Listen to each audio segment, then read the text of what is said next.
buli kikula kya muntu yatuwa eddagala lye biyinza okuba nga si bye biri ewuwo naye oyinza okukola ki okugamba nti ekyo nali nkiwuliddeko ekikula ky'omuntu oyo gyali bw'aba afaanana bw'ati nina kuwangaala ntya naye wa illa ojja kugamba nti ono mutadde ono wallahi muwadde ettalaka lwaki tawulira ayina emputtu kati ate gwogenda okufuna ayinza okuba nga ekubisaamu eyoono kitegerekeka ng'oli gwobadde ogamba nti ayina emputtu ng'ate yoono ekolaki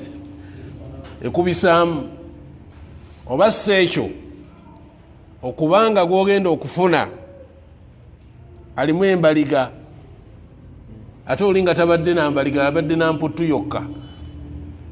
ng'ogenda ga nti kale oli nno yaliko kalekaleko ng'alina kyamputtu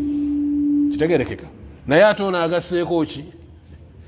la hawla wala quwwata illa billah kati bwe bityo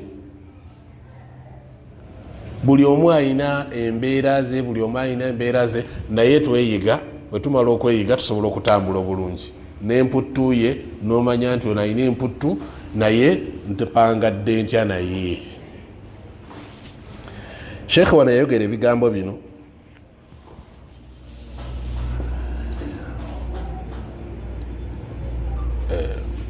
ensonga y'omukyala yagamba nti zawjati anida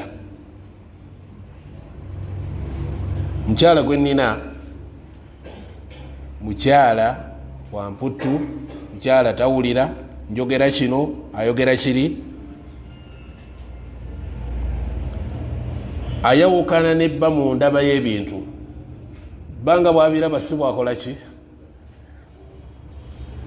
ebiseera ebisinga embeera ezifaananako ngaezo ebiseera ebisinga zisindiikiriza omwami zisindiikiriza omwami imma okuyingirira ekkubo ery'okuta omukyalo oyo oba okukola ki okumuzzaako